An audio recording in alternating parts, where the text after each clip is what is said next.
Bueno, chicos, vamos a seguir entonces porque si no, no nos va a dar tiempo. Entonces, fíjense que el sistema simpático y el parasimpático, los dos sistemas necesitan de la acetilcolina, ¿no ve? Para transmitir sus impulsos nerviosos, ya en lo que corresponde a las fibras preganglionares. Aquí sí necesitan de acetilcolina. El parasimpático solo utiliza acetilcolina, como pueden ver, ¿no ve? Solo utiliza acetilcolina. Y fíjense que el parasimpático actúa sobre los receptores muscarínicos, ¿ya? Receptores muscarínicos. Esa es pregunta de examen. El parasimpático actúa sobre los receptores muscarínicos, ¿ya? Y nicotínicos, fíjense. Nicotínicos y muscarínicos. Ya esto no los quiero marear mucho todavía. Eso lo van a ver mejor con el doctor. Y el sistema simpático también tiene sus receptores nicotínicos a nivel preganglionar, pero a nivel postganglionar, el sistema simpático actúa en los receptores alfa y beta. ¿Ya? ¿Cuáles son los que hay en el corazón? Esta es pregunta de examen. Los beta 1. ¿Ya? Receptores alfa no hay en el corazón. ¿Ya? Esto es en los vasos sanguíneos, el alfa. En cambio, en el corazón predomina los receptores beta. ¿Ya? Beta 1 y muscarínicos. Entonces, acuérdense. Esto ya lo vimos. Y ¿para qué este espacio? ¿Para qué era este espacio? A ver, esperen un rato. Esto era para algo, esta pantalla. No era por nada.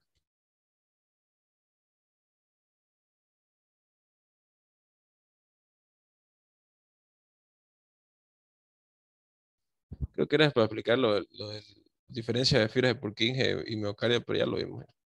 Entonces, ahora sí vamos a ver el ciclo cardíaco. Por favor, chicos, presten atención. Este tema es importante. Les repito otra vez. ¿Qué es el ciclo cardíaco? Son los fenómenos que se producen en el corazón entre latido y latido, ¿ya?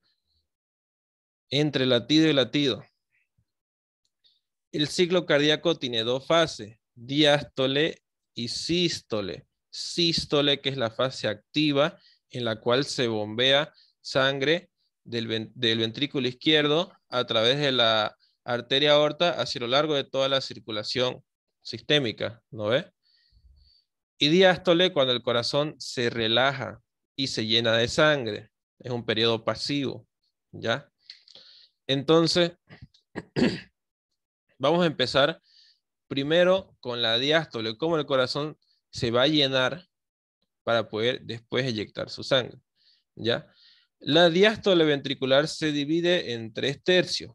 Primer tercio, segundo tercio y tercer tercio. Cualquiera de estos tercios, el doctor les puede preguntar, excepto el segundo, que no es tan importante, ¿ya? Sobre todo el primero y el tercero, ¿ya? ¿Qué es lo que pasa en el primer tercio? En el primer tercio, a ver, color verde. En el primer tercio, la sangre corre de las venas cavas, ¿no ve? ¿Cuántas venas cavas tenemos?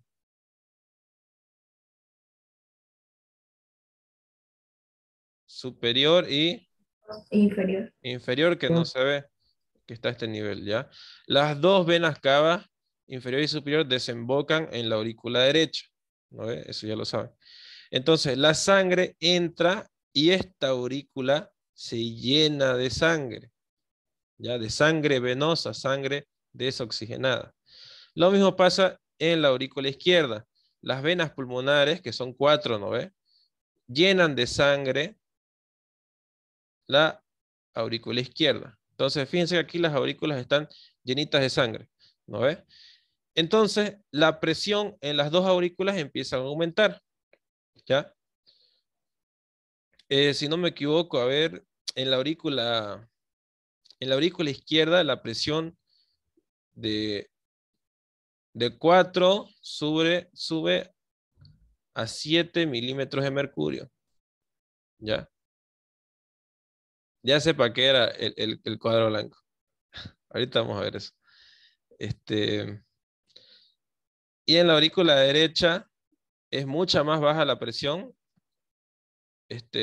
Creo que es 2. De 2 sube a 6, ya, algo así. Esto del valor de las presiones no es tan importante. Lo que quiero que vean es lo que ocurre, ¿ya? Entonces, estas aurículas se empiezan a llenar de sangre y su presión empieza a aumentar. Hay aumento de la presión auricular, de las dos aurículas. Y ese aumento de presión acá arriba, ¿qué es lo que va a provocar? Provoca que se abran las válvulas auriculoventriculares. Ya fíjense que aquí las válvulas auriculoventriculares se abrieron. Aumentó tanto la presión que se abrieron, ¿ya? Se abren las válvulas auriculoventriculares. Entonces, ¿qué es lo que pasa si aumenta la presión y se abren las válvulas auriculoventriculares? Empieza a entrar toda la sangre, ¿no? Rápidamente, toda esa sangre acumulada empieza a entrar y el ventrículo se empieza a llenar de sangre, ¿ya? Fíjense que en el primer tercio, esta es pregunta de examen, por eso lo puse rojo, entra 80% de sangre hacia el ventrículo. 80%, periodo de llenado rápido. Periodo de llenado rápido, anótenlo. ¿Ya? En el segundo tercio, que es la fase menos importante, lo único que podemos decir es que fluye sangre residual. ¿Qué es sangre residual? La sangre que, la sangre que todavía estaba acá, ¿no ve? En la vena, en las venas, ¿no ve? Todavía estaba acá. Al vaciarse esta sangre en el periodo de llenado rápido, esa sangre sobrante que estaba todavía en las venas cae hacia el ventrículo, ¿ya?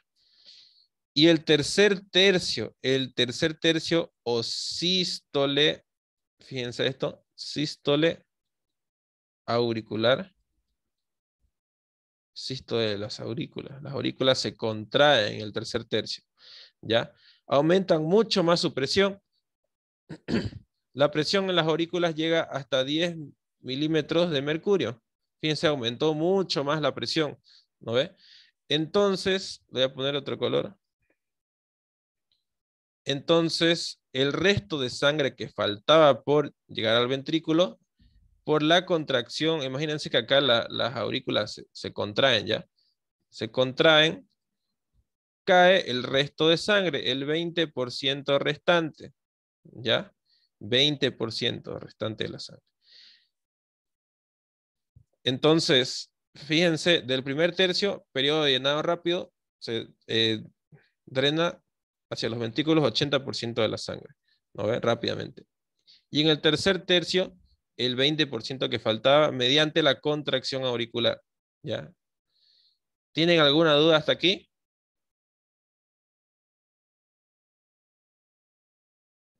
Auxi, entonces los dos ventrículos se llenan a la vez.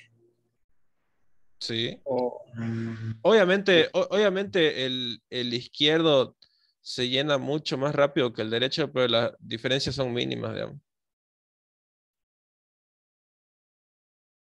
Prácticamente al mismo tiempo, los dos se llenan. Gracias. Ya, ahora, ¿para qué había dejado este espacio? Vamos a hacer como una pequeña pausa. Si yo tengo un tubo acá, ¿ya? Y aquí hay agua corriendo a lo largo de este tubo, ¿ya? Imagínense que es una manguera o cualquier tubo, ¿ya? Entonces, si ustedes agarran desde acá y aprietan con su mano, ¿no ve? Aumentan la presión, supongamos que acá la presión, al apretarlo, nosotros lo llevamos hasta 10 milímetros de mercurio.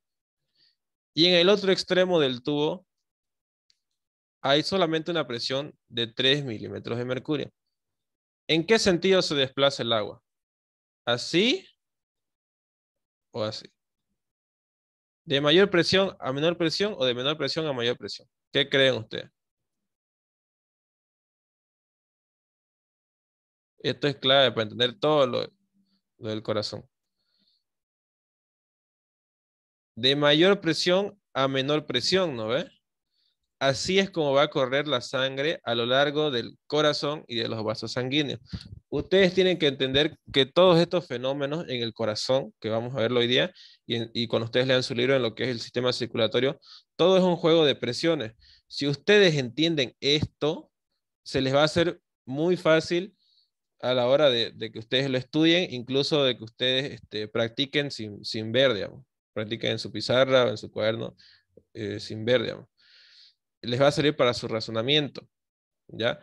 Por ejemplo, a mí en fisiopatología me sirvió hartísimo porque, ya les voy adelantando un poquito, supongamos que esta es una válvula auriculoventricular. Hay una patología que se llama estenosis de las válvulas. O sea, esta válvula se fibrosa y el orificio auriculoventricular se disminuye, ¿no ves? Disminuye. Entonces, aquí tenemos la aurícula y aquí tenemos el ventrículo.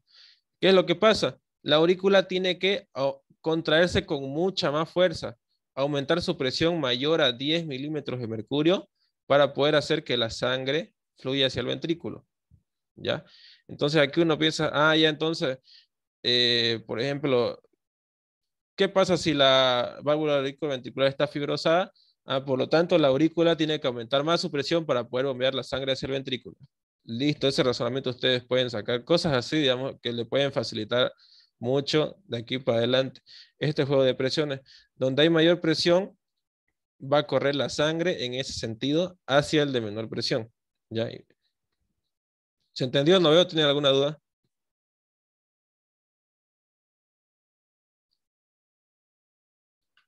Ya. Bueno, entonces, luego que vimos la diástole ventricular, vamos a ver qué valores de sangre y de presión tenemos en esta fase del ciclo cardíaco. Entonces, esto ustedes lo tienen que saber bien. En esta diástole ventricular, ¿cómo están las válvulas auriculoventriculares? Esto significa válvulas auriculoventriculares, ¿ya? Auriculoventriculares. ¿Están abiertas o cerradas? Abiertas, ¿no ves? Están abiertas. ¿Por qué se abren las válvulas auriculoventriculares? ¿Quién me dice? ¿Por qué se abrieron? Porque aumentó la presión en la aurícula y tiene que pasar la sangre al ventrículo. Eso, ¿ya? ¿Y cómo se encuentran las válvulas aorta y pulmonar todavía cerradas, ¿no? Porque todavía no van a cumplir su función. Tienen que estar cerradas, ya como se puede ver acá, fíjense. ¿Qué pasa con la presión de la aurícula izquierda? Aquí eso lo estamos viendo en la aurícula izquierda, fíjense. Aumentó, ¿no ve? Aumentó la presión hasta 10 milímetros de mercurio para contraerse, ¿no ve? En el último tercio. ¿Qué pasa con la presión a nivel del ventrículo izquierdo? Se encuentra en cero, ¿no ve? Disminuida, porque aquí el ventrículo todavía no está cumpliendo su función. Está cumpliendo la función solamente de llenarse de sangre, ¿no? Se estira el ventrículo, se llena de sangre. ¿Ya? ¿Y cuánto va a ser el volumen de sangre que entra a los ventrículos? Esta es pregunta de examen. El volumen total, el 20%, ¿no ve? Que vimos, y el 80% nos da un volumen total de 120 ml, ¿ya? 120 ml, 110 a 120 ml, en realidad. ¿Ya? ¿Cómo se le llama a ese volumen después de que haya finalizado toda la diástole, después que se haya llenado el corazón? Se le puede llamar volumen telediastólico. Telediastólico, esta es pregunta de examen, volumen telediastólico. ¿Qué es el volumen telediastólico y cuál es su valor? A ver. Es el volumen de fin de diástole. Eso acuérdenselo bien. El volumen de fin de diástole. ¿Ya? Volumen de fin de diástole. O sea, cuando el ventrículo ya se llenó completamente de sangre. ¿Cuánto es ese volumen de fin de diástole? 120 ml. ¿Ya? ¿Alguna duda hasta acá?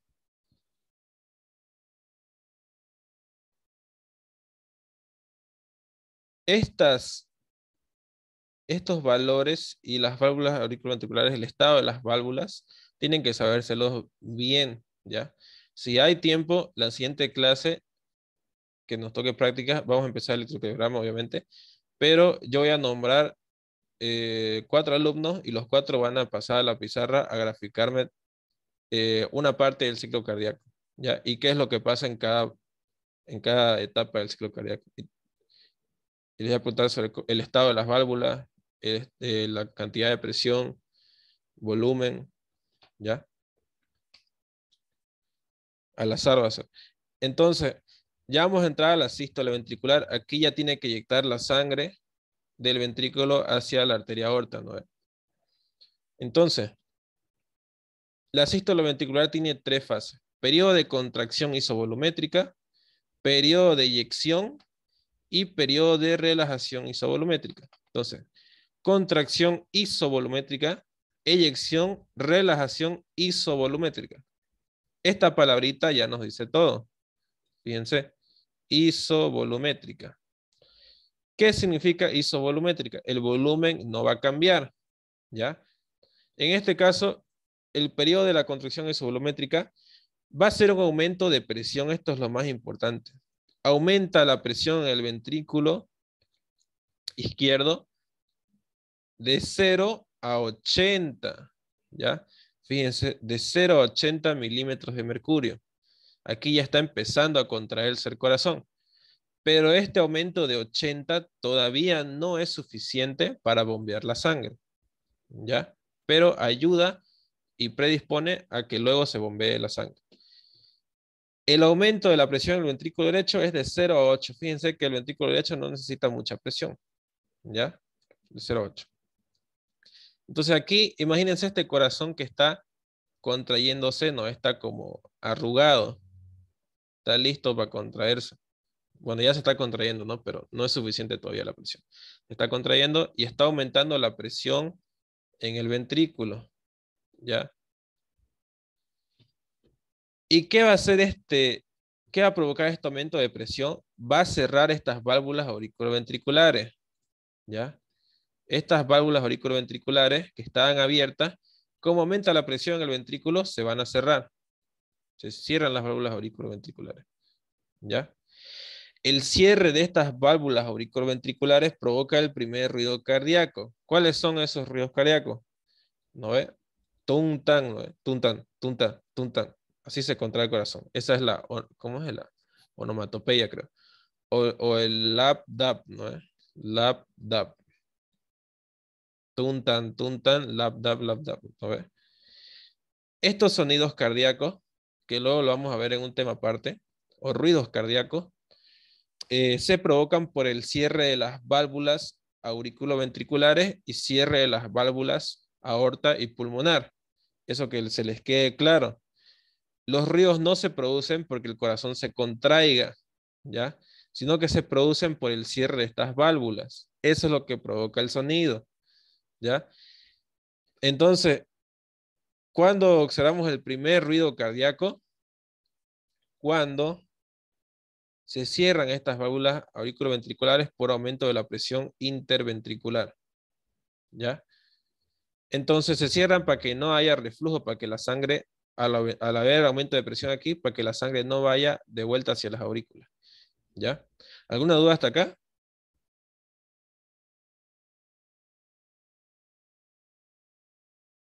Resumiendo los fenómenos que podemos ver aquí, ¿qué sería? Solamente aumento de presión. Aumento de presión. Está el cierre de las válvulas auriculoventriculares que provoca el primer ruido. ¿No ve? El primer ruido cardíaco. El TUM. ¿Ya? Pero el volumen, como es isovolumétrica, el volumen sigue siendo 120 ml. Ya, no ha variado el volumen. Isovolumétrica. Solamente aumenta la presión. Ahora, en el periodo de eyección, aumenta mucho más la presión en el ventrículo. Aumenta de 80 a 120. ¿Ya? A 120. Y en el ventrículo derecho, de 8 a 10, fíjense. Entonces, ¿qué pasa? Fíjense que aquí el corazón se contrae mucho más, ¿no? Se contrae mucho más. Entonces, aquí sí se bombea la sangre. Pero antes de eso hay que abrir estas válvulas, ¿no? Las válvulas de la aorta y pulmonar. Entonces, ese aumento de presión extra en el ventrículo nos va a abrir estas válvulas aorta y pulmonar. ¿Ya? Entonces, ¿por qué el corazón aumenta más su presión? En la arteria aorta, aquí ya en lo que sería propiamente dicho la arteria, la presión acá adentro es de 100, ¿ya? Y acuérdense que en el anterior periodo la presión solo había llegado hasta 80, ¿no? Entonces, ¿ustedes qué creen? ¿Con 80 milímetros de mercurio la sangre va a poder ser bombeada, sí o no?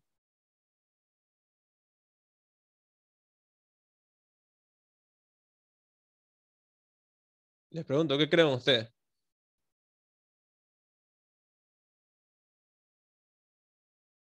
Tiene que ser mayor a 100. Tiene que ser mayor a 100, ¿ya? Tiene que superar esta presión en la aorta para poder bombear la sangre, ¿ya? Ahora, ¿cuánto es el volumen? ¿Cuánto de toda esta sangre, ¿no? Que aquí teníamos 120, acuérdense. ¿Cuánto de esos 120 ml se va a bombear? Solamente se bombea de 60 a 70 ml. Estamos hablando de una persona que está en reposo, que está tranquila, así como ustedes ahorita que están viendo la clase, que no está realizando ejercicio, ¿ya?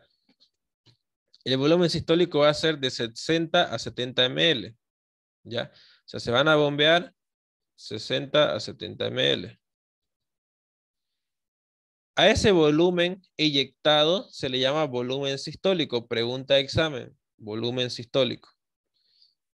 Pero aquí, si solo se vean 60 y 70 ml, va a quedar un residuo, ¿no? Va a quedar un residuo de aproximadamente 40 a 50 ml. Una sangre que no se bombeó, ya que está ahí en el final del ventrículo. A eso se le llama volumen telesistólico. No se confundan con el telediastólico. Telesistólico, ¿ya? O volumen de fin de sístole, en resumen, volumen de fin de sístole. Luego de que se bombeó la sangre, ¿cuánto es lo que quedó? 40 ml. ¿Ya? ¿Alguna duda hasta acá?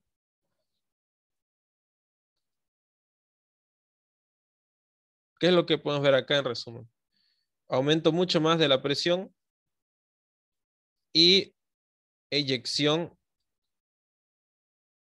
de 60 a 70 ml, ¿no es? Esto es lo que ustedes tienen que hacer ya en su mente. También podemos ver que las válvulas auriculoventriculares se abren. Abertura de las válvulas auriculoventriculares, ¿no es? Pero acuérdense que ¿quiénes son las que abren las válvulas? El aumento de presión en los ventrículos o en las aurículas, ¿ya? Imagínense que acá se llena de líquido y esa presión hace que se abran las válvulas aorta y pulmonar. Por último, la última parte de la sístole ventricular es el periodo de relajación isovolumétrica, ¿ya? Fíjense, relajación, aquí la presión ya va a empezar a disminuir mucho más. Isovolumétrica, el volumen no va a cambiar. Los nombres ya nos dicen todo. Entonces, aquí va a haber una disminución ventricular de 120, va a volver a cero, va a volver a reposo, ¿ya? Los ventrículos van a volver a sus presiones de cero. Y la presión en la arteria aorta va a disminuir, ¿ya? Hasta su reposo, que son de 100 a 80, ¿ya? De 100 a 80. Y fíjense que la disminución de presión en el ventrículo, como aquí ya disminuyó la presión, ¿qué es lo que pasa con las válvulas aorta y pulmonar? Se cierran, nuevamente se cierran, ¿ya? Se vuelven a cerrar. Porque acá en el ventrículo disminuyó la presión, pero acuérdense que la aorta sigue teniendo su presión de 80 a 100. Entonces, este no es aumento, ¿no? Sino que esta presión de la aorta empuja las válvulas aórticas hacia el ventrículo y la cierra, ¿ya? La cierra. Entonces, este cierre de las válvulas aorta y pulmonar nos da el segundo ruido, ¿ya? No tenemos tun, ta. tunta, ¿no? Tunta. Entonces aquí nos daría el ta, ¿ya? Luego vamos a ver más a detalle estos ruidos en otra clase. Pero como es un periodo de relajación en el cual disminuye la presión, pero es isovolumétrico, nos mantenemos con el volumen telesistólico, que son 40 ml, ¿no? El residuo, por así decirlo, de la eyección. ¿Tienen alguna duda hasta acá?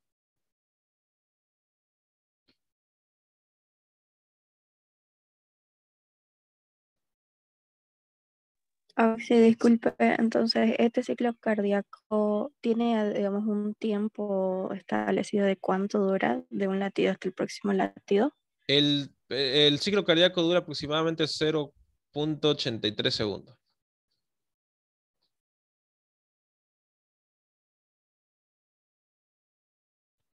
¿Alguna otra duda?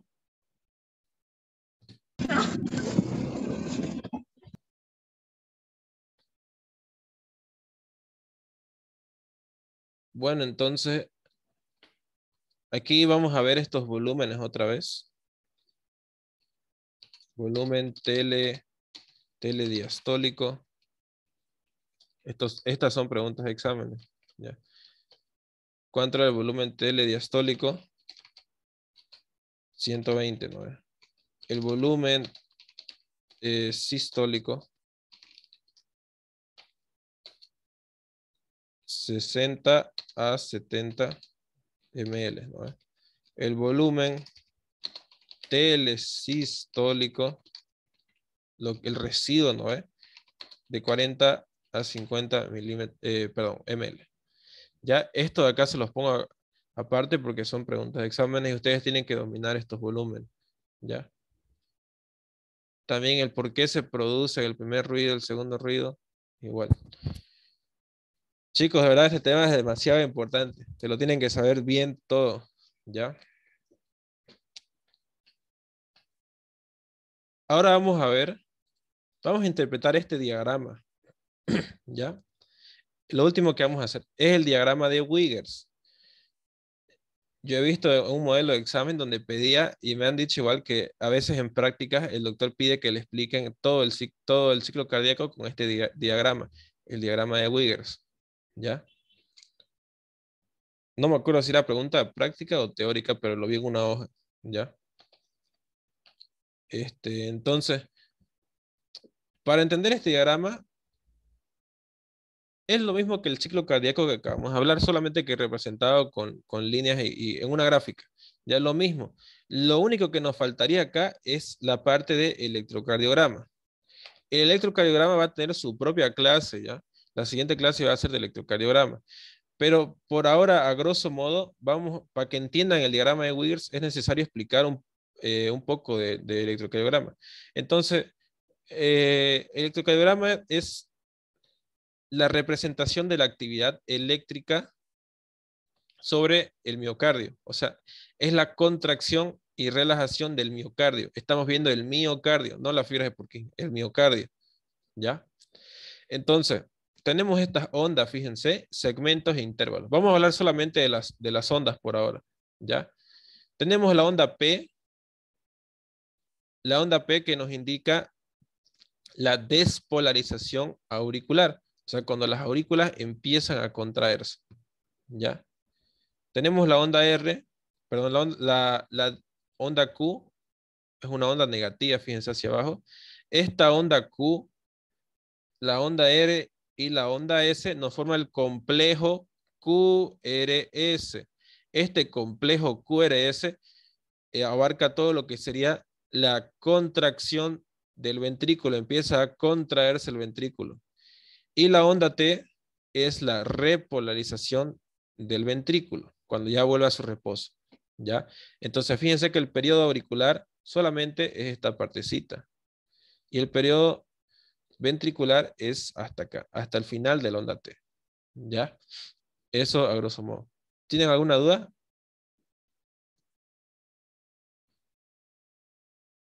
Espero que lo hayan anotado en un papelito, porque ahorita lo vamos a usar. Ya. Vamos a interpretar el diagrama de Wiggers. Pero yo creo que mejor En 8 minutos, ¿será que nos da? ¿Tiene alguna clase después? Chicos, para que nos quedemos unos 10 minutos más.